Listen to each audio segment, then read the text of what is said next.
I recently discovered that robotic surgery, which generates quite a lot of electronic waste because devices are thrown away after each operation, doesn't necessarily bring real benefits for patients or practitioners. The most environmentally friendly data center in France is the Jansay supercomputer at the CNRS. It consumes 2 MW and solves problems to advance knowledge. We're gathered here tonight for the Change Now Expo, which presents itself as the Expo for Solutions for the Future. There are a whole bunch of conferences, lots of startups that have come, companies as well, research labs, and especially a lot of startups that are here to present some solutions for the future. We took this opportunity, since Science at V is a partner of the event, to have this little debate that we had already started in the pages of Science at V on a topic that's a bit deep, almost philosophical, about progress, since today we're talking about progress and solutions for the future. The theme of the debate we're going to have with our speakers tonight is about high-tech versus low-tech. Do we need to pick a side, or where will innovation go next? It's an opportunity to have more nuanced discussions around these themes. I'm Hugo Leroux, a journalist for Science at V. I'll have the pleasure of moderating the debate. We're also joined by Dylan Benner, who is the Deputy Editor-in-Chief of Science at V. Nice to meet you. Extraction for video and chats. Feel free to ask questions. And I will be happy to ask our two guests those questions, whom we will introduce to you right away. very well, so I will introduce you to the 10 guests with whom we will have the pleasure of talking tonight. We are with Julien Serre, who is a researcher at Aix-Marseille University and who is a specialist. A discipline that combines research in robotics and tries to incorporate lessons from life sciences to advanced robotics. Is that correct? Absolutely, thank you. Good evening to everyone watching online. So indeed, I am Julien Serre, a university professor at Aix-Marseille University. I work at the Institute of Movement Sciences on the Lumigny University campus. And I work in biorobotics, which is an interface between life sciences and engineering, to try to understand the solutions of small animals like insects in order to make the vehicles of tomorrow smarter. Perfect, we might have the opportunity to come back to this topic. And our second speaker for tonight is Philippe Biwix. Philippe Biwix is an engineer, a leading thinker on low-tech, which we will also come back to, and the author of several essays including The Age of Low-Tech, and more recently the comic book Resources, A Challenge for Humanity, published by Casterman. Is that correct, Philippe? Absolutely. Good evening. I'm delighted to be here. Perfect. Let me just interrupt you. We're in a place that's beautiful, very big, and the sound gets lost. You told me earlier that you couldn't hear me when you turned around either. I'm saying this for the technical team as well. Maybe we'll need to raise our voices a little so that when we turn our heads and everything, we can still hear each other clearly. But that's it. That was just my little comment. Because it's true that there are a lot of activities going on in this beautiful setting as well. It's fine. It's metal and glass, so it reflects the sound quite a bit. It echoes a lot, yeah. So the observation behind this little debate we wanted to have is that today we're experiencing what's being called the AI revolution. We have more and more connected devices. We're in the big data era and robotics is advancing. So it feels like there's a kind of acceleration in technological progress. And the question that is especially pressing today is this technological progress always synonymous with progress for human beings and for the environment? So we'll have the opportunity to come back to this. We have two viewpoints to sum up and we'll revisit this later. Philippe Biwix's point of view is that in every technology there's good and not so good. Maybe both at the same time. But today it's hard to ignore the environmental and social impacts. And with increased digitalization, does it actually make us happier today? That's the question, in your opinion. So maybe we should find a way to limit our needs or show discernment in our technological choices. So Julien Serre, if I sum up your point of view, it was that you think it's going to be difficult to limit ourselves when it comes to technological choices. But we can find hybrid solutions that are more frugal and more energy efficient in their resource use. And we can also focus on recyclability to find good solutions. So the first question I wanted to ask you to get into the heart of the topic is this one. That is, today, does more technology necessarily mean more progress to you? Do you think this equation, which has worked for a long time, is still valid? So I'll start with Julian. Go ahead. Who's going to take this $1,000 or €1,000 question? So actually, I think that without downplaying the obvious surge in technological development in recent years and what we're still being promised, actually, this isn't the first time we've asked ourselves this question. Humanity has been asking itself this question about progress, scientific and industrial progress compared to human progress, at least since the 19th century. The 19th century was a progressive century, to say the least. I mean, the great flights of fancy like those of Jules Verne and so on. And at the same time, right from the start, from the middle of the century, there was talk of the satanic mills, the industrial pollution that came with this surge of industrialization. It was quickly singled out. And as a result, there has always been this somewhat ambivalent relationship with technological progress and its benefits. But there is still damage alongside it. And by the late 19th and early 20th centuries, the First World War would arrive. There, the application of progress is the machine gun, the shells, and so on. It wasn't nice for everyone. In the 1920s and 1930s, there was a phenomenal surge in mechanization, productivity gains in industries, which led many theorists of technology to say that it puts people out of work and so on. And this was partly linked to the crash of '29. It was not just stock market speculation. Tens of millions of workers really did lose their jobs because mechanization was so extensive. Obviously, World War II added another layer with the misuse of technology, the atomic bomb, and so on. And then the 1950s and 60s were indeed very progressive again. We were more in the mindset of the post-war boom years. We industrialized, we discovered new things. Obviously, atomic energy that we managed to use for civilian applications. And in the 1970s, once again, there was protest because in the end we had made the Green Revolution. But be careful, it was done using pesticides and also polluting rivers, etc. in countries in the global south. So we avoided famines, but at the same time, we polluted the ecosystems a lot. And so in the end, I would say that each generation kind of starts the cycle over again. There is always a strong fascination with technological evolution, which is impressive. You have to admit what's happening now is amazing. And at the same time, there is also some pushback. And maybe a second point before I hand it over to Julian is this idea that we're going to experience a time when there will be totally incredible and revolutionary transformations. Almost, I feel like I want to question that a bit too. There's a historian named Maurice Domus who was writing before Apple GPS and all that. But he says, take the generation that lived from 1850 to 1920. That's the generation of my great-great-grandparents. What did they have to deal with between 1850 and 1920? It was everything: the railroad, the car, electricity, radio, weapons of mass destruction. Well, it really was quite a profound change. Of course, today you could say, oh yeah, but going from a car you drive to a self-driving car is also a profound change. But is it as profound as going from nothing to having cars? So there you go. I think maybe there's also that idea. Now, I'm not trying to downplay the changes that are happening. They're huge, but it's not the first time we've faced them. Julian? Thank you for this historical insight. So, I just wanted to remind you that progress in Latin comes from progressus, which means moving forward. And so the idea of progress is actually that, indeed, well, the future is bright and promising.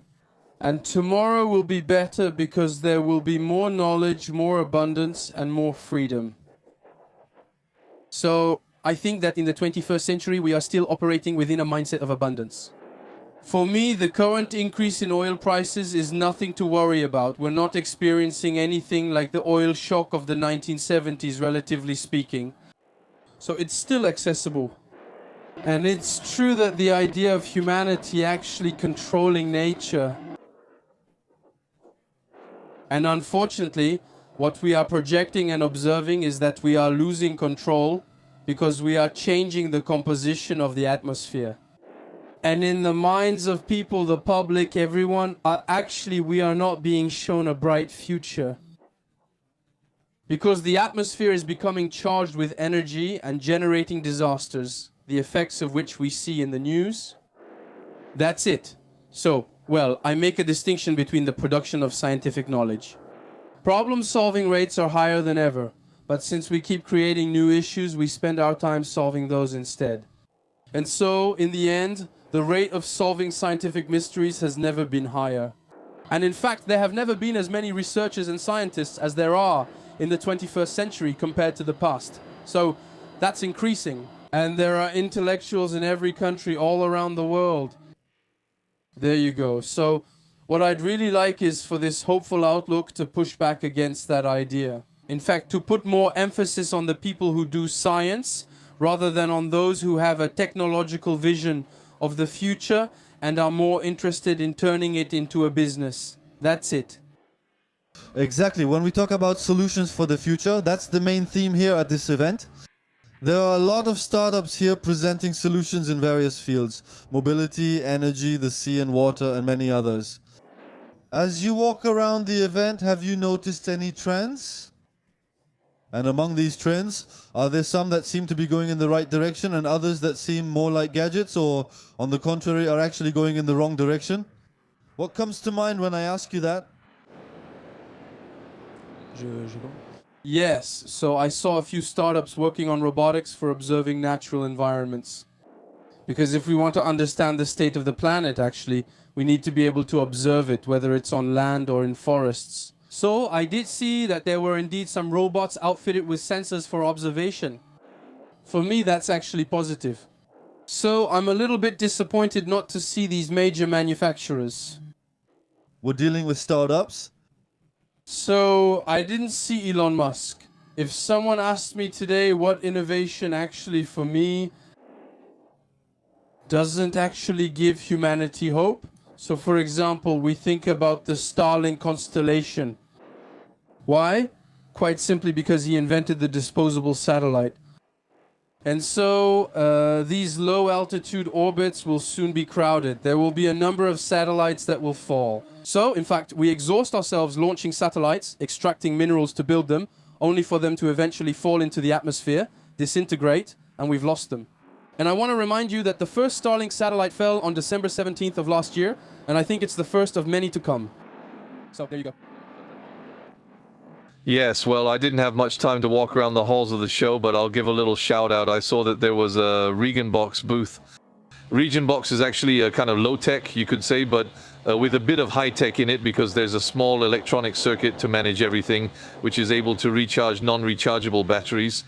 It's pretty nice. And actually, I think they dug up a patent that had been forgotten since the 1960s or 1970s, I believe, and they've managed to bring it back up to date.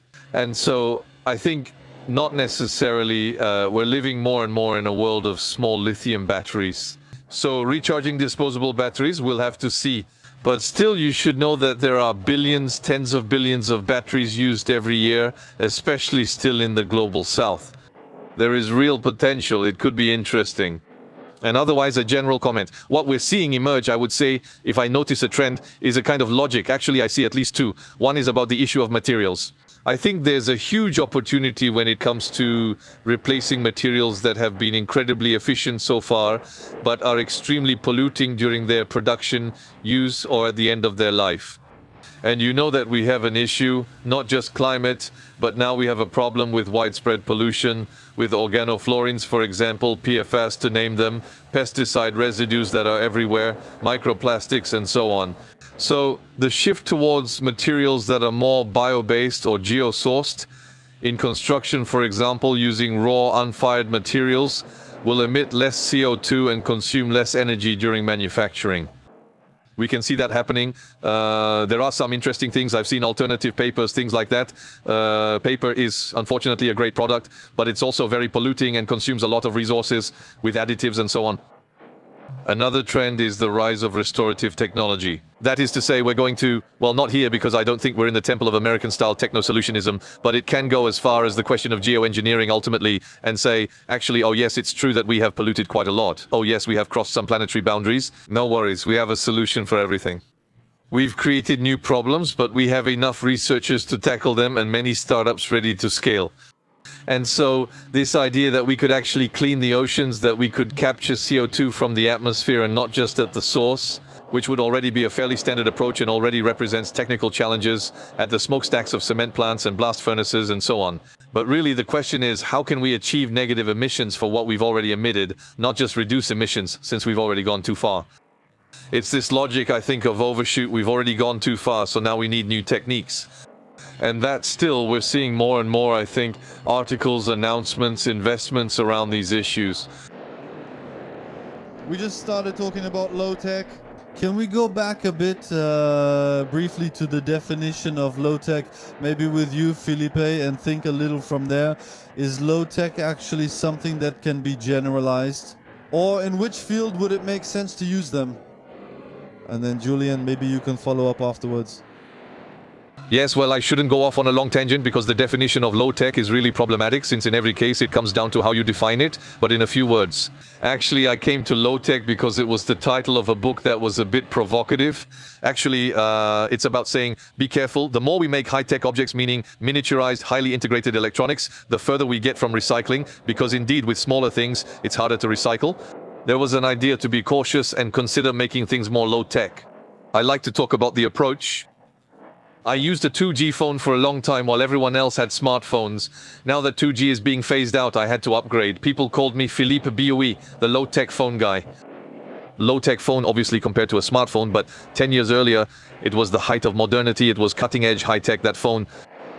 So we're always someone's low-tech, someone's high-tech. And in the end, even if you take a bicycle, I don't know actually that bike is super high-tech because you had to vulcanize the tires in advanced factories. You had to do aluminum metallurgy or carbon tube manufacturing, I don't know what. Brake cables aren't something you can make at a blacksmith's. We already live in a pretty high-tech world, and I prefer to talk about the approach by saying how we actually manage to guide innovation processes, which can be technical innovation, but also innovation in how things are used. So it's more of a socio-technical approach. How do we guide this to actually reduce the environmental impact we might have? So with this term low-tech, which I don't yet know if it will really serve as a banner for changing the world, we have to be a bit modest, and I'm not the inventor of the word either.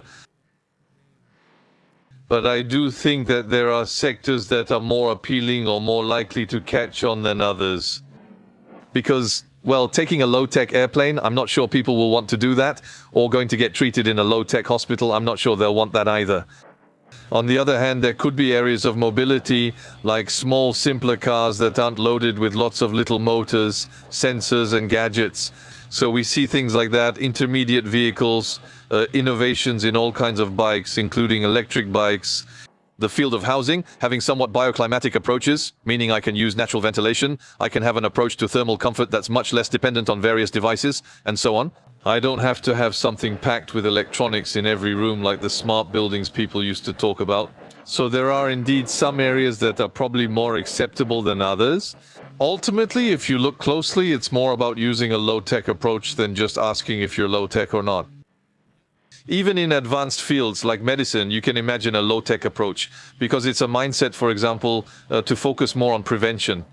Against junk food, against bullying, against lots of things, against not getting enough physical exercise. And even by going in that direction, we can ask ourselves questions. For example, I found out quite recently that robotic surgery, which generates a lot of electronic waste because devices are thrown away after each operation, doesn't necessarily bring real benefits for patients or practitioners. So we're starting to move into the field of robotics, which is your research topic, Julian. First, did you want to respond to what Philippe was saying? And then, I'd like us to take this opportunity to talk about robotics. Can we imagine robotics that is more sustainable, if not exactly low-tech? So, how can we imagine, how can we reconcile these advances in robotics with sustainable development? First of all, I completely agree about the low-tech aspect. It was a bit strange for me. This word actually came up. There were low-tech scientific calls for proposals. I thought about it with a colleague. We said that the CNRS was offering low-tech scientific calls for proposals to try to address a problem. So, in our lab, we found a solution to try to fit into this approach. Personally, I'd say what I do is more like high-low tech. It's about combining knowledge to address a scientific question. For example, it's about how to succeed in making images that allow us to move away from the silicon used in the microelectronics industry. So we proposed a project called EcoPol, which aims to use more abundant materials like nickel oxide and zinc oxide to make photoreceptors that mimic the eyes of insects. I knew zinc and nickel were used in coins back when the franc was still in use. So these are rather abundant materials. If we made coins from them, anyway, that's in the past now. And so the manufacturing process actually aims to reduce the energy needed to make this new sensor. There you go, but I pretty much agree with the idea that low-tech is aimed at major issues like housing and water treatment, for example. Also, I would say repairability, reducing the number of parts, for example. We can see that there's a benefit to designing products with a lot fewer parts, simply because they're easier to assemble and easier to repair.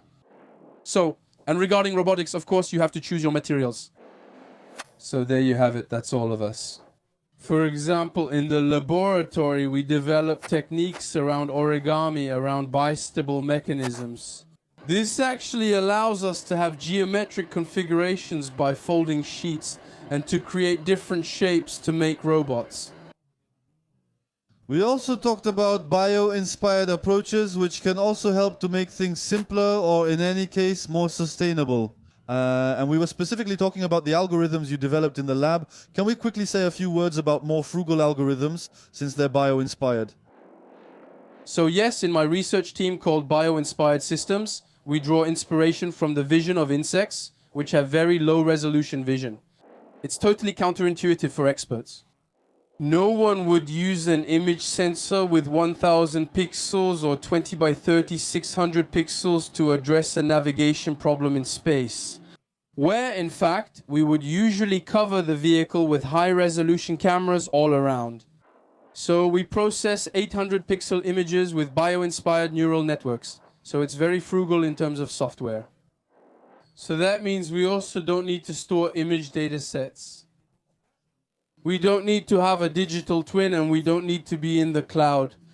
And so we understand step by step how the insect actually does it. The navigator encodes this information in its small brain, where it only has about 1 million neurons, but they are very functional and versatile. So, reducing energy consumption is interesting, but it makes me want to talk about another concept we mentioned, which is the rebound effect. This is actually the observation that Philippe and others made, that when we gain in energy efficiency, in the end, usage increases tenfold, and overall, we don't necessarily benefit because we increase the usage. So can we really get rid of this famous rebound effect? So, what can we say about this, Philippe, and maybe Julian after that? Yes, so the rebound effect, that's William Stanley Jevons. So we're not in the same category as Philippe Biwix. I mean, it's just that we mentioned it while talking. A 19th century economist known for his work and many other things. So indeed, this rebound effect takes many forms. Sometimes the rebound effect just means we consume some of the efficiency gains. I'll give an example. We insulate an apartment or a house that was, as we say, poorly insulated, which used to consume a lot. The thermal engineer will do some calculations and say, look, we can save this much, and then we insulate. But in the end, we don't quite achieve what the thermal engineer calculated. We save a little less.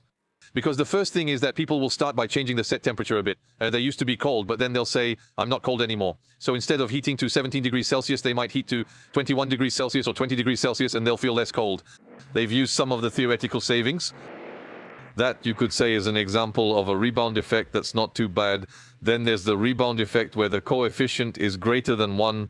That is to say, indeed, the gains are such, and this is especially true in the digital sector, obviously, that as a result, the price will drop significantly. And so, if the price per kilometer traveled by plane, if the price per gigabyte stored, and so on, collapses, indeed, we will generate...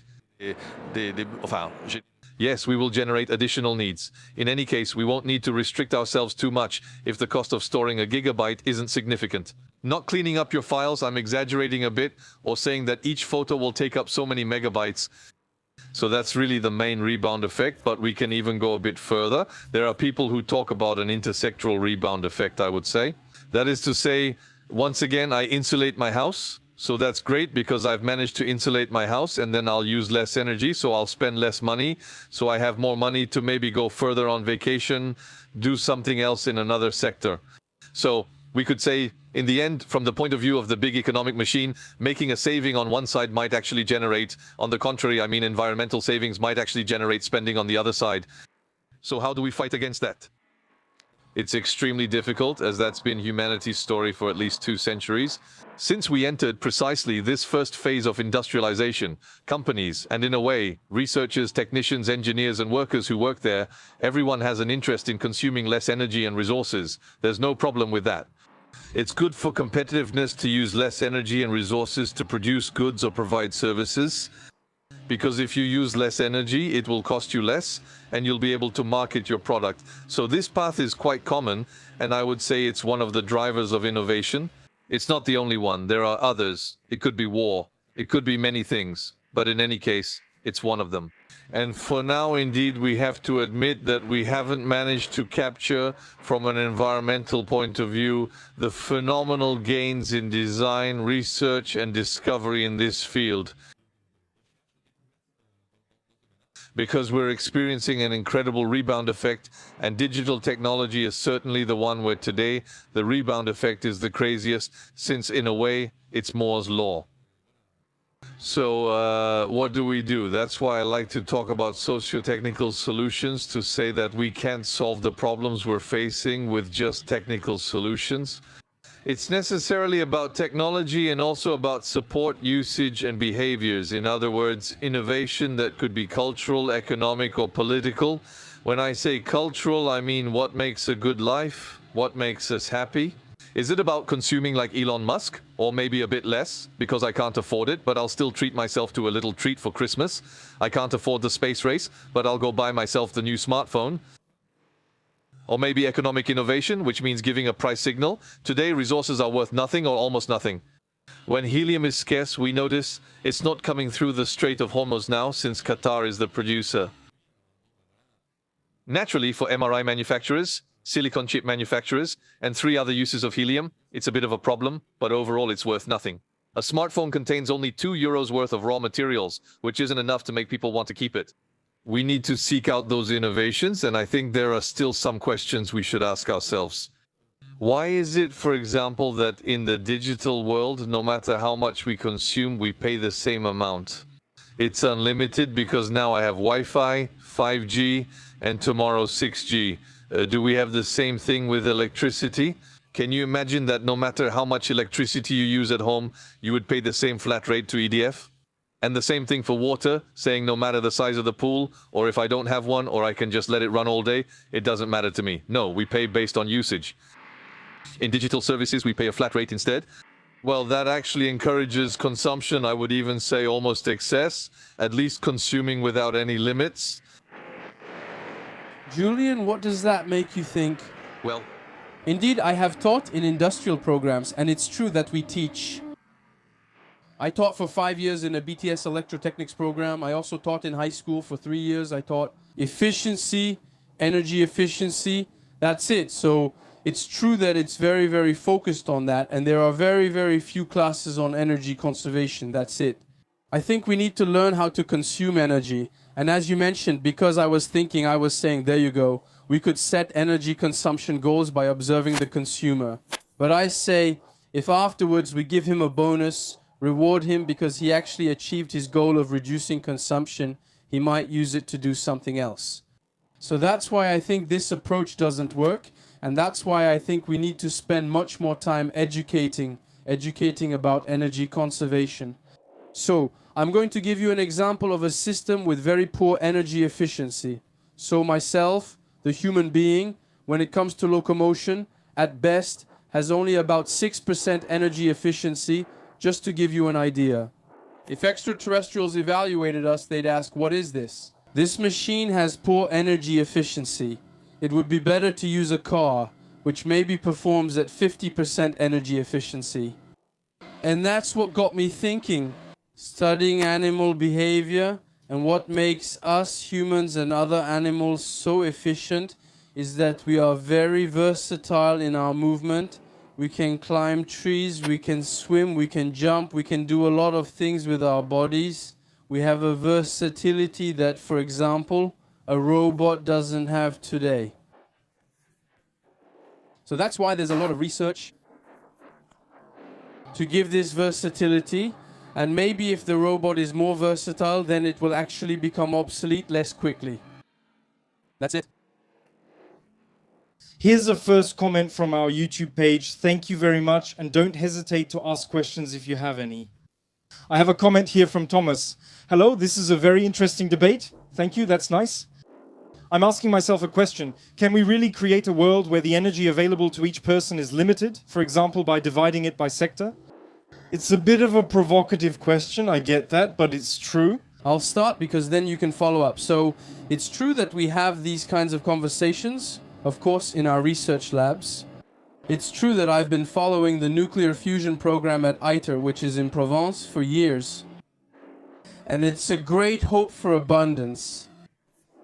In the end, I think we're still not putting enough money into it actually, but the question is, even if it worked, we would still need to avoid the misuse of energy. There you go. And similarly, I recently learned about hydrogen. Apparently there is an abundance underground. And so again, actually, I think it gives the illusion, once more, the illusion of this infinite availability of energy. And I really think it's an illusion, and we keep being told that we'll always be in this state of abundance. With hydrogen, you always have to be cautious about announcements. I'm not a specialist, but that's the difference between resources, actions, and ideas. You might have ideas, but is it economically viable and practical to use? It does seem like the Holy Grail. It's even better than fusion because we'd have hydrogen, we just have to drill for it, and then we burn it, and that would give us, well, either we burn it or we put it in fuel cells, and that would give us water, basically. So obviously we wouldn't have the CO2 constraint, which is a bit of a problem. Even though water vapor is the main greenhouse gas, it's not the one we focus on for radiative forcing. Thomas's question, if I understood correctly, opens up the topic a bit. Methods to figure out how we would fit within planetary boundaries. So basically, you could say there are two methods. Well, I'm oversimplifying a lot, and besides, I'm stepping out of my technical field here, so that's always risky. But you could say there could be tax-based approaches. So I put a tax on carbon, I put a tax on resources, I put a tax on energy to send a price signal and actually reduce misuse or waste. And then there's another approach, which would be more like rationing, saying that actually everyone is in the same situation and we put a limit on things. My feeling is that, well, rationing has already been tried in the past. It actually works pretty well, especially during the darkest times in our history, as they say.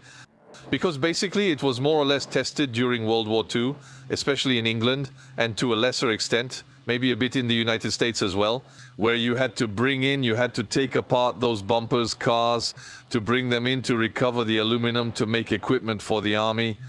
But so it's a topic we like because it's really something that's genetically ingrained in us, the sense of justice. In a way, it's me, I really like Frans de Waal, whom you probably know. So this ethologist who has worked a lot on the question of empathy, but also more generally on the continuum we form with other species. Well, maybe not all the way to insects, but still, especially the fact that he showed, I'm sure you've seen the videos if you look up Frans de Waal. Not YouTube, but TEDx, and you'll find the short videos there. He gives two capuchin monkeys who know each other, each in their own cage, a reward. After giving a small stone, they receive a small piece of cucumber, so they're both happy.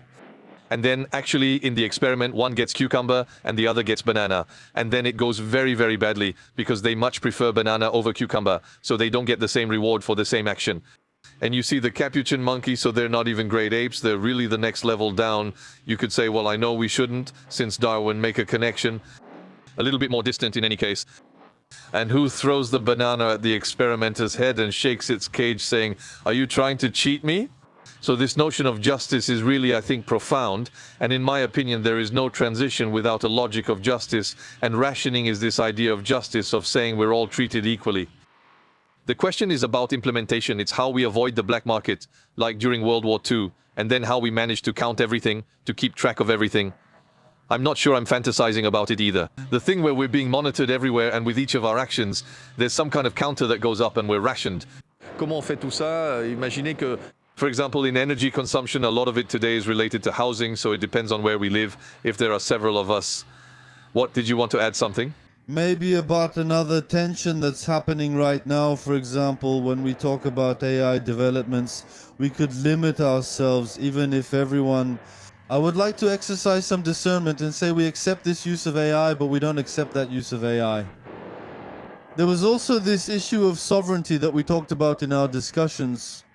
That is to say, if we don't want to develop AI in France, it might end up being done in an even less controllable way, controlled in China or the United States. So actually, should we also develop this in France, and how should we do it? That's a topic we brought up, which I also found interesting, and it's another tension that adds to what we've discussed. Julien, maybe? Indeed, Europe needs to build a certain number of data centers. Quite simply because we need to archive health data, we need to archive scientific data, we need to archive this kind of data. And I'll give you an example, because I was in Corsica recently. They built their first data center in Ajaccio, but simply because there are hospitals. So you have to store all this data somewhere. We're not going to put this data in the United States or elsewhere. From that perspective, I think sovereignty is important.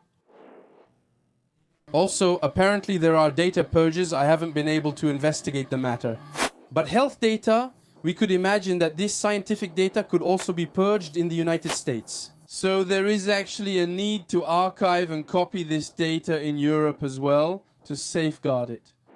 But these are rather uses that would be under state control, under the control of the political apparatus. In order to provide data center services, of course, the most environmentally friendly data center in France is the Janzé supercomputer at the CNRS. It consumes 2 megawatts and solves problems to advanced knowledge. And I would say that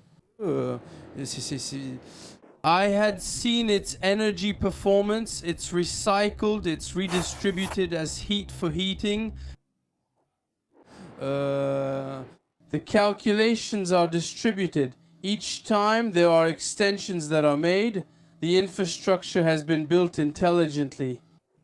But for me, these supercomputers, these data centers really serve as a scalpel, I would say, to really investigate specific things. That's it. But on the other hand, building data centers like there are in the United States, to archive our lives, because I ended up realizing that Facebook was archiving my life, and it's true. What are we going to do with all this individual data from each user that's archived, which is sometimes hard to erase when you try to delete it on purpose? So it's true that for me today, it's quite surprising, all these digital traces that remain in these data centers, and I think that regarding data centers, we need to find the right balance, I think. There you go, we can't do without this kind of technology. Philippe, yes. So AI is a whole world, so it goes beyond video, I think, but sure. In a way, there's a positive effect, which is that now we've realized the physical aspect of digital technology, because data centers, before we used to talk about computing capacity, about the number of servers, but now we talk in gigawatts. Do you feel that now, in public debate, everyone is more or less aware of the material impact behind it? I think it's starting to become a bit more visible as soon as we start to say, well, there are so many tens, hundreds of gigawatts of projects, and what's coming out in terms of servers, GPU factories designed by NVIDIA and so on, that will amount to many tens of gigawatts, and then you'll need to power them. So to give you an idea, the total capacity of France is about 100 gigawatts, I'm oversimplifying here, of which around 60 are nuclear. Capacity that we obviously don't use all the time, constantly. So it's starting to become noticeable to the point that in order to keep selling us their phenomenal growth, the tech barons, like Elon Musk, for example, are starting to explain to us that actually there's no need to worry, because we're going to send all of this into space and we're going to build data centers, mini data centers in space with millions of satellites. It's going to be great on the moon eventually. We have everything we need, including solar panels, and can collect even more since the rays aren't blocked by the atmosphere. Radiators, we cool things directly, perfect. Just put a radiator to get rid of any excess heat. Well, I'm not really sure how it's going to go when they encounter debris and all that, but it doesn't matter because we'll have millions of them. So that's where they are now. With something that's becoming a bit unrealistic, I mean the terafab that was announced by Elon Musk a few weeks ago, So the idea of having a terawatt, meaning 1,000 gigawatts of possible annual production, it's no longer gigafactories, it's terafactories. He even says to go even further, on the moon we could multiply by 1,000 again, so those would be petafactories. It becomes completely crazy with hundreds of rockets that would have to launch every day to supply all of this. Knowing that today he sends one about every 2 days, which is already very efficient from an industrial point of view. So this thing, we're kind of losing our minds with AI. And why? Because it's this logic. They're all operating on this kind of Google-style logic, actually. The winner takes all, one will take the prize, and all the others will be left behind because one will end up in a near monopoly situation, and it's the first one who gets there. So we can't afford to slow down, and it's the same thing with quantum computing, etc. It's the prisoner's dilemma in reverse. The first one who doesn't move, or the Red Queen syndrome. If you don't run, you fall behind. My feeling is that when it comes to sovereignty, the first question of sovereignty, I would actually start by going back to basics a bit. It's not just about sovereignty in AI. Let's start with software sovereignty and storage sovereignty. Because indeed, beyond the digital data that has gone, I don't really know where, including health data, which is still very problematic, those integrated solutions from various providers are very convenient. I won't name them, but you know who they are. Yes, except that, I mean, the day they tell us you are with us or against us and things get a bit more tense between the United States and Europe, well, they cut us off. We can't perform surgeries in hospitals anymore. We can't do anything. So moving away from big tech, moving towards open source software, moving towards local software, these local solutions do exist. It's a bit more complicated. It takes time. These are company-wide projects, institution-wide projects. It even means sharing best practices between institutions. But it's something we're going to have to move towards. And AI is just one more layer, but honestly, I'm not that panicked about the topic of AI, at least for now. But that's probably wrong, because I must not be informed or knowledgeable enough about it. You need a lot of data to do AI, that's it. First, you have to store a huge amount of data, and then that's the next step. That's AI. So we'll see. But I think if we have the mindset of saying it's great, we have a European champion, we're going to fund it, we're going to help it. Actually, this European champion, it's funded by Middle Eastern funds with data centers that are built pretty much everywhere anyway. Well, with parts that are made in about 50 different countries and incredible supply chains. And as soon as you need to do maintenance, you're not in control. I don't see that as true sovereignty, which leads me to another question. What are the co-benefits of the possible transition? Because actually I think the transition is necessary, but it's not going to happen easily in a democratic way by just saying it's great to tighten our belts for future generations. First, the transition doesn't always mean tightening our belts. If you change your vacuum cleaner every 20 years, well, I don't fall apart when my vacuum breaks down and I can't get it repaired, and I don't jump for joy saying, I get to buy a new vacuum for Christmas. What a great pleasure, darling. So we might get the same service while using less by making things last longer. We're living in a technically strange world. A tram or a subway lasts 40 years, but a vacuum cleaner only lasts 8 years. Why? Actually, we are technically able to find models, at least from a technical point of view, there's no problem at all. And also to find business models. To move towards a logic of repair, rebuilding, remanufacturing and reintegrating parts that don't wear out into new objects without any loss of features or performance. And I think that this question, about transition is that we actually have co-benefits. Take biking, for example. The bike, it's not just because it uses less CO2 or something like that. The bike helps you stay in shape. When the weather is nice, you get to work happily, things like that. So there are co-benefits. And now we need to look for the co-benefits. And I think that with co-benefits, there is indeed this question of sovereignty. In the end, if I have a world of repair, tinkering, the ability to transform and make things last, well, I'm less exposed to value chains, a bit less to the throwaway consumer world, and of course to very complex global value chains. If there's a hiccup in the Suez Canal, I notice it less quickly since I know how to repair, adapt and make things last. And the question of sovereignty is also about resilience, meaning the ability to withstand disruptions and external shocks. Yeah, there are also values around relearning how to tinker and fix things, which might even lead to real innovations for the future. But it's true that in this throwaway era, we're less and less used to thinking and doing things that way. Even engineers during their training are perhaps less and less focused on production and hands-on work and more on digital skills. Well, maybe that's a topic for another debate. Dylan, did we have any other questions in the chat? I have one that is actually directly related to what you just told us, Felipe. It's also the question of whether our own companies will accept it. Will they be ready to sacrifice their financial interests to switch to low-tech or to fully repairable products? Actually, today, all our companies, this is a question from Karine, by the way. I forgot to mention it. Thank you, Karine. Would our current companies be ready to take the leap, even just for the principle of a more sustainable planet? So I'll try to give an answer, but once again, I'm not an expert in business management, but I can also speak as a company leader. What is a company? It's multifaceted. Which company are we talking about? Are we talking about the plumber who has 34 employees, who will have 34 employees his whole life, his whole career, or about the company that needs to raise capital and show that it's going to grow, or about the multinational that does global tax optimization? Well, it's actually the same thing. So first of all, a company can mean several things. Then what is a company? It's an entity where there are people working. So a company isn't just a company. And its position is also the sum of everyone's individual perspectives within it. And so within all companies, even the worst ones, if I may say so, from a corporate perspective, well, there are people acting in good faith who want to make things move forward, who want to make progress. So low-tech is still something very, very marginal. That's obvious.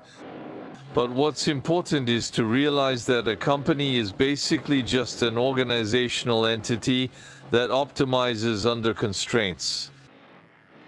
We can discuss what it means to optimize. It's not just about making money. It can also be about having a social or societal role. It depends. That's it. But in the end, we still live within a field of constraints. This field of constraints includes regulations, clients, suppliers, and partners. And so indeed, I think that to bring about more sustainable solutions, there are some new economic models. There are some niche things. We see alternative energy operators emerging who advise you on how to consume less. We see alternative telecom operators emerging who charge you per gigabyte consumed. So they tell you, be careful, you could have been charged for time. They don't always do it, since that would mean no customers, but their focus is on educating people and guiding them toward more restrained consumption. We're still seeing new developments and people who repair. Last week we held a forum at REP, the company where I'm the CEO, about the reuse of materials and equipment in construction. Honestly, I was amazed. There are things happening where, yes, people are starting to dismantle, recover lamps, repair them, reinstall them, and tinker with the carpentry to reuse doors. Basically, we can see things happening in every field. So there's a tremendous desire from my point of view, but it needs to be supported by a more widespread movement of changes in regulations, changes in taxation, and maybe demand that is also created by the public sector, which buys a lot of things. So can we, since we were talking about sovereignty, can we imagine the equivalent of a Fairphone, for example, but as a Fair computer, and have it purchased by the public sector at every level? That's it. So in my opinion, there are still ways to make things change. But indeed, right now, without changing anything else, and moreover by exposing companies to international competition linked to climate policy, I think these initiatives can only remain relatively marginal. Julian? To speak about what I know, actually, at the university, we're not allowed to resell used devices. There is no second-hand market, whereas actually, the startup, which is right next door in the incubator, does have access to the second-hand market.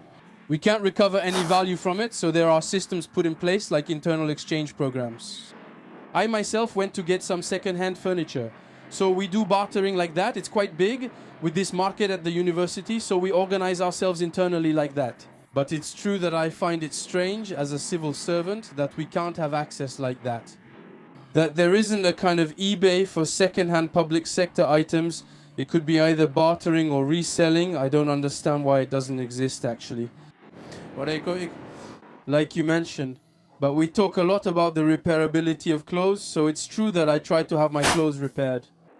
On the other hand, it's true that when it comes to electronics, I think the last time I had an electronic device repaired was probably in the 90s because it was extremely expensive. Everything was very expensive. We've lost the sense of the value of things. For example, a car radio was very expensive, amplifiers were very expensive, computer screens were overpriced. The 17-inch cathode ray tube monitor was overpriced. So all of that, I remember we would bring it in to get it repaired, and we were happy we would come back.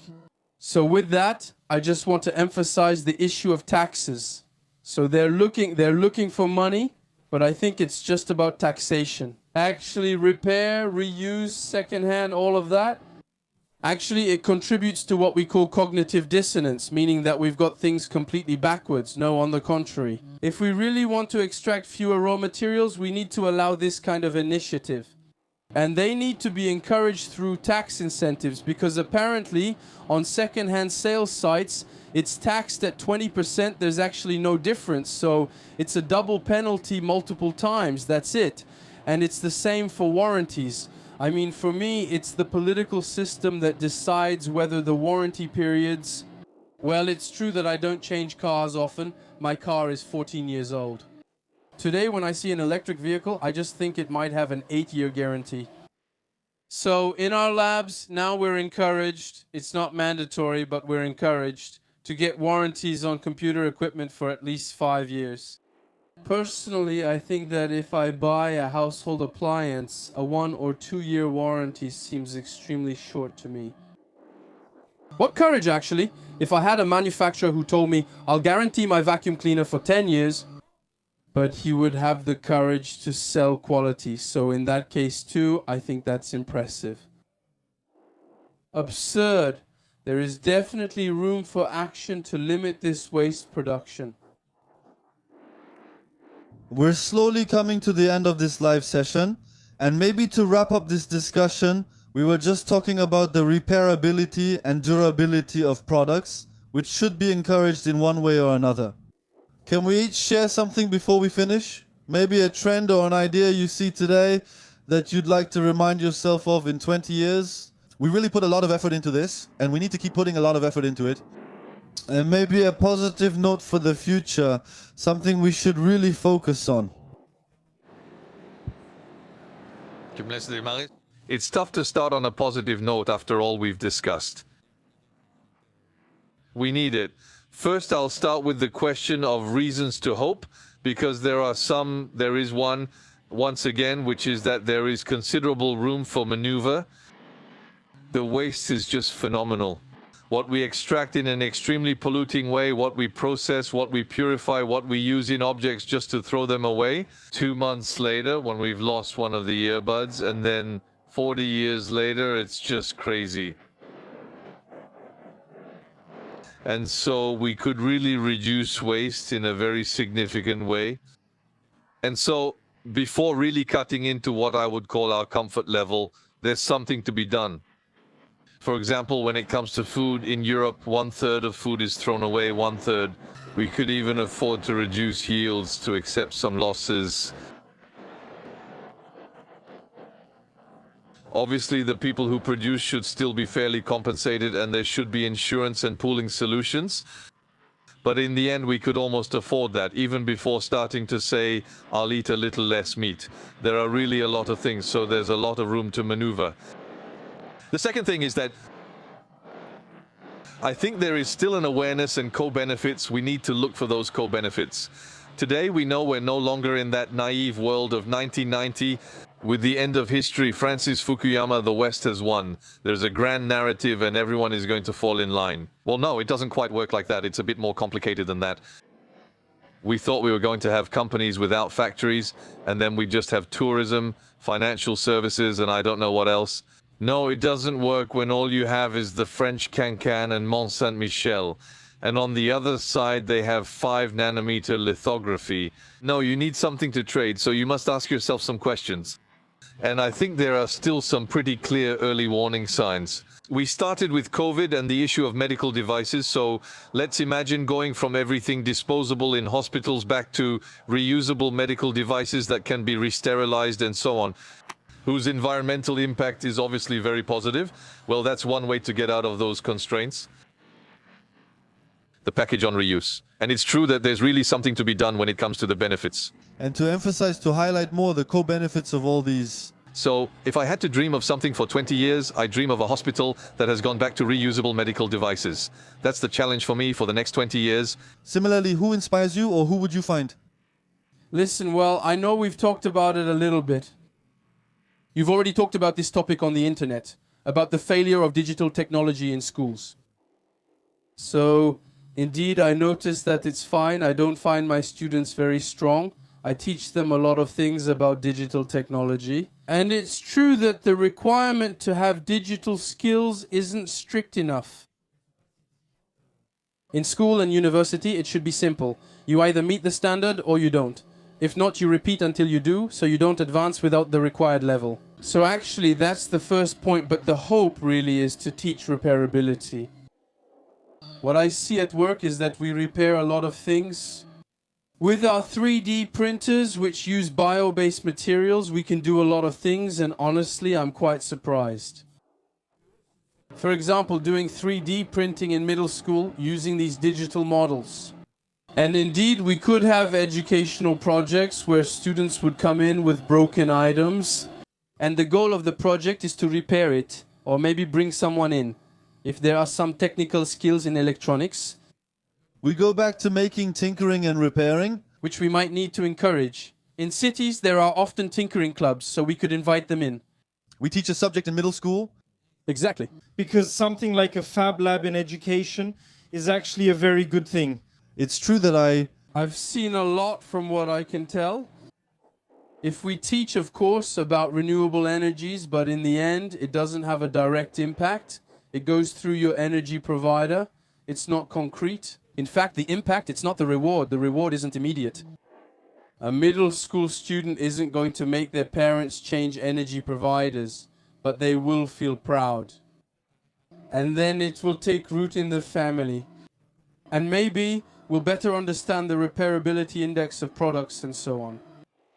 A door. There's no need to mention the 3D printer immediately. Instead, suggest we first teach middle schoolers how to repair their bikes, since few people know how to fix or change things on their bikes now. While that's also part of safety and so on, there are co-benefits to that. And then we could imagine a mandatory or voluntary Fab Lab service. If we wanted, we could learn to tinker. And so in public places in the morning on the way to work, you could drop off your iron, and in the evening you'd pick it up, it would be repaired. Kind of a crazy thing. Indeed, there's a sense of pride behind it, along with being better able to take control, to be more independent and so on, because in the end, we've gotten a bit used to this effect. Black box. So AI is the ultimate black box. It's even the magic black box. There's also pleasure in understanding how things work. I think we can end it here. Thank you very much, Julien, Philippe, and Dylan as well, and have a good evening to all our viewers. We hope you enjoyed this live show as much as we did. We enjoyed chatting for an hour. So thank you both. It was really great. We hope, Hugo, if you're okay with it, to do this kind of event again in the future, if you enjoyed it. With pleasure. Well, thank you very much. Goodbye. Have a nice evening.